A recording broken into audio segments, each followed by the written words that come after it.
Welcome to the love-infused ravings of Bach.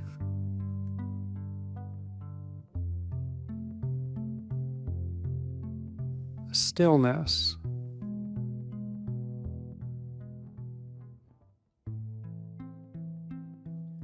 I wish I could remember his name. No, it's someone current, right? He's that great Indian saint who has, that pretty big organization with a sky breath. And no, it's something GGG, like there's a lot of G's at the end. I can't remember his name though. Babaji, is that his name? No, it's Sri Sri, right? It's Sri Sri Sri Sri, not GG at the end. It's Sri Sri Sri someone. Ravi Shankar. Isn't that it? Sri Sri Sri Shankar? He's an interesting cat. I don't know him very well at all, but I remember seeing him years ago and really was struck by him. And, you hear so many stories about these Indian gurus and you just, you wonder, it's a tough gig, even if you're, really clear, really awake. But I was really impressed at some point. I remember hearing through the grapevine that he needed to go into silence for a while. And I don't know how long he did. In my mind, I'm thinking 6 months or something. I don't know.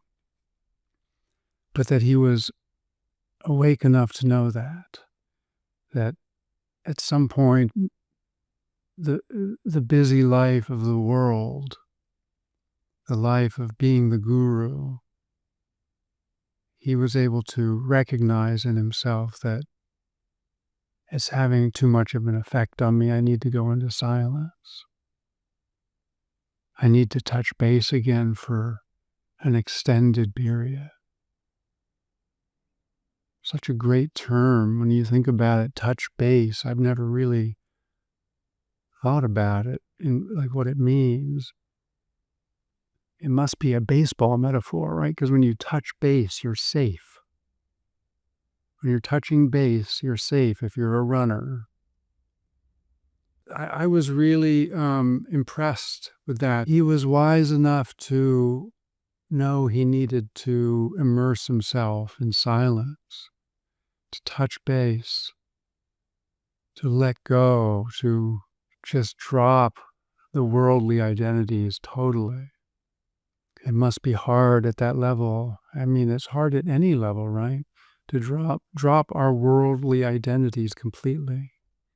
It doesn't mean we have to not use them, of course, but if you go into silence, you go into a silent retreat, particularly by yourself. If you're on a group retreat, you're still putting on some airs possibly because people aren't talking to you, but they're looking at you and stuff. So harder to kind of drop all the identities, but possible. It's possible at any moment to do it. It doesn't take a retreat, but what a profound setting that is by yourself in retreats. I mean, you even thinking about it, maybe you get anxious. It's a lot of energy. It's a lot of intensity. It's a real magnifying glass with the sun coming through it. So in that setting, it's easier to not be anyone. And all those identities have the possibility to kind of rise up and expose themselves and then be let go of. But you don't have to let go of them one by one. We let go all at once. When we let go, everything goes and we're just present. Not just present, not like it's a small thing, we're present. And without the mind trying to explain it, we know that we are not different from now, that we're presence itself. That our experience of ourselves without thought is no different than now. Check it for yourself. Check it now. Check it next time you are quiet and can ask that question sincerely, ask it sincerely, really be curious. Adya used to always talk about how important curiosity is, and it's certainly true for me. It's certainly true. And I don't know, obviously, what the rules are around this kind of thing. So I don't know if you have to have curiosity, but I think it makes it more interesting. You're doing it because you really want to know, what is curiosity? But just wanting to know. And this time we're using that curiosity to look deeply as an answer to some of these self inquiry questions. Is my experience of myself any different than my experience of now? And if no answer comes, like that's the answer, right? That experience of just being nothing, just being. It's not a vacuum, it just can't be explained in words. So find whatever questions you love, whichever questions really spark you and fascinate you in the form of self inquiry. If that's what you're interested in, fashion some questions that really knock you out. I fashioned that one for myself and I just love it.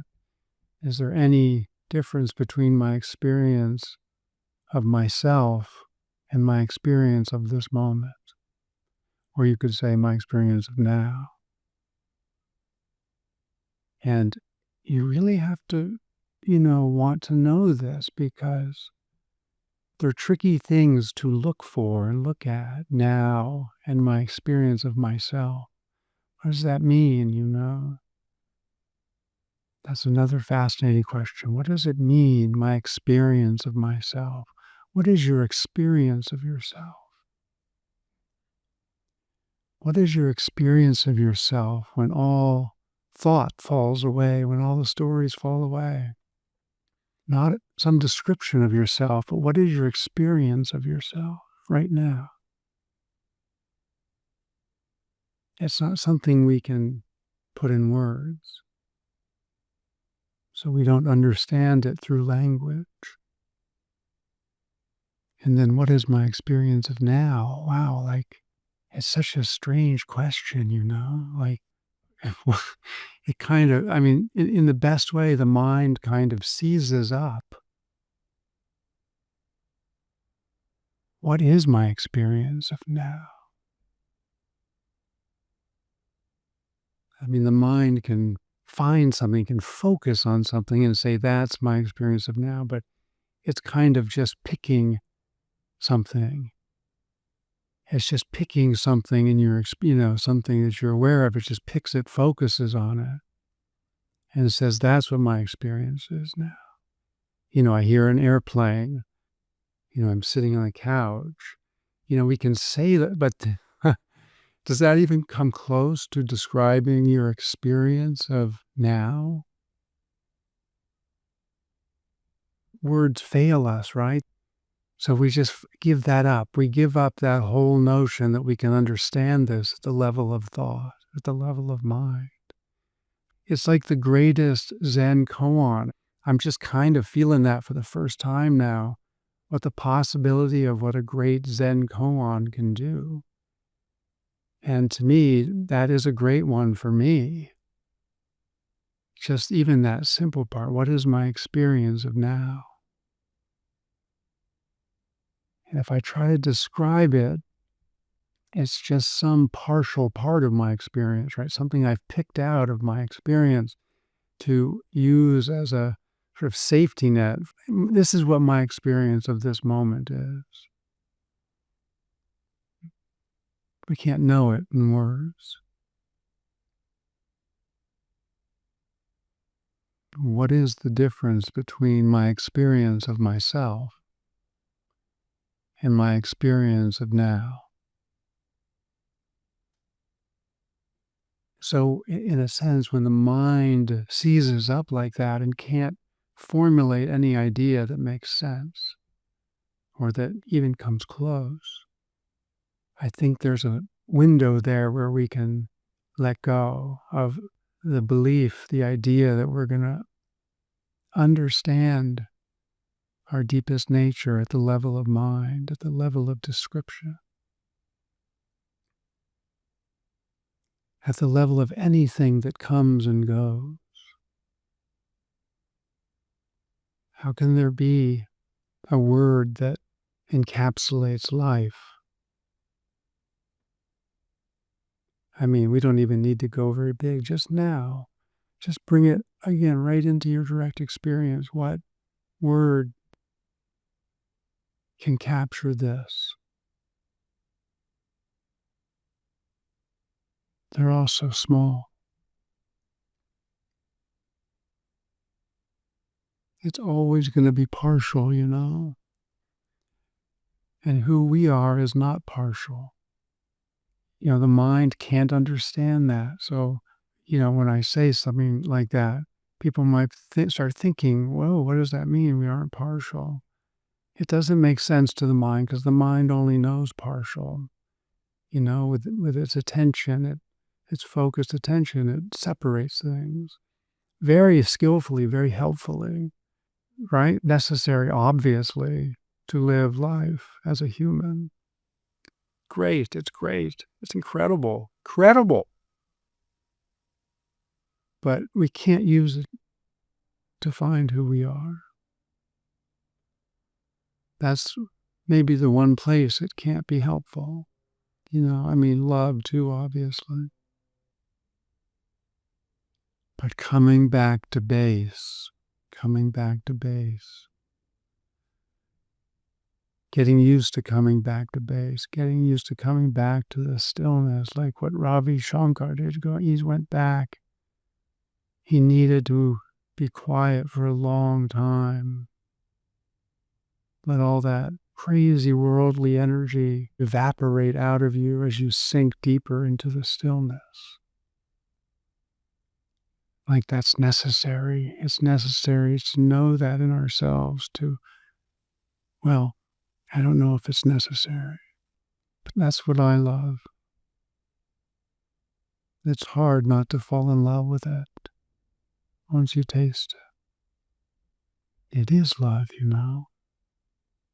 It has no judgment. It's like it knows everything is it. So it loves everything because it is everything. Even our stories and our pain, and even the world's pain. It's easy to get caught up in the stream of worldly problems and I think that we're being irresponsible for not paying attention to all of it and, taking sides against what we think of as injustice. Like, is it okay to let go of that? Can we want something else? Is it fair? Is it fair to want peace, inner peace? Is it fair to want that when the world is such a mess?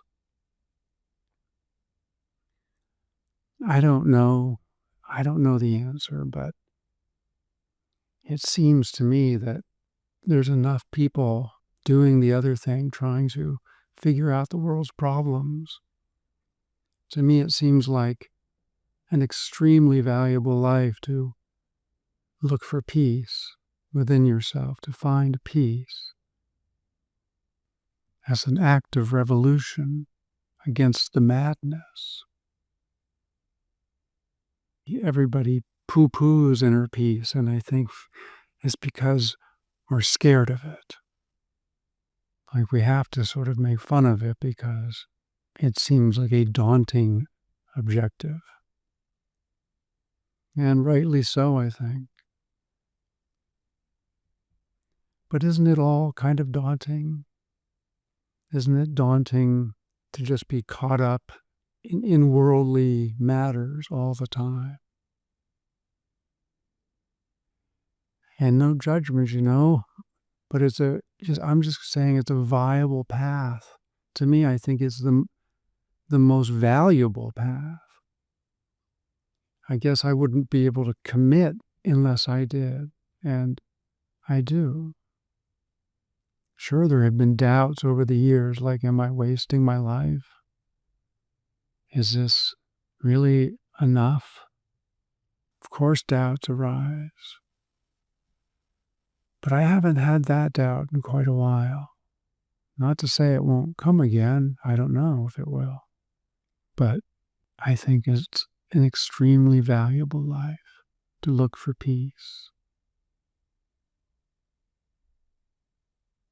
And whatever amount we find, to share that with the world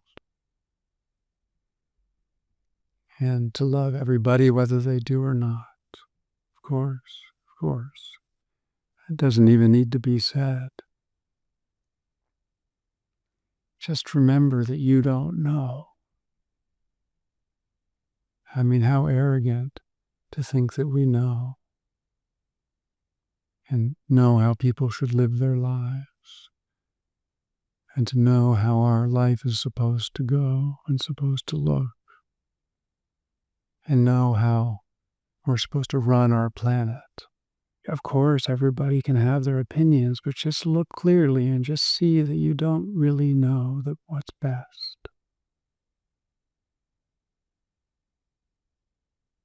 I think that as far as I can go, if I need to say I know something, I can say that all I know is what's best for me. And if I'm totally honest, I don't know. Here's what I do know. Whatever is what's best for me.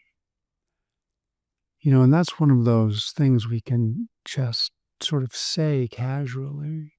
I mean, I don't know how many people say that casually, but, loving what is, that thing that Byron Katie, I think, sort of started, loving what is. It's beautiful, powerful. It doesn't come from an attitude. It doesn't come from a decision. I'm going to love what is now. It just becomes natural, It's not I'm going to put that hat on now, or I'm going to strive to do this. It becomes the natural landing place because we love now. What else are you going to love?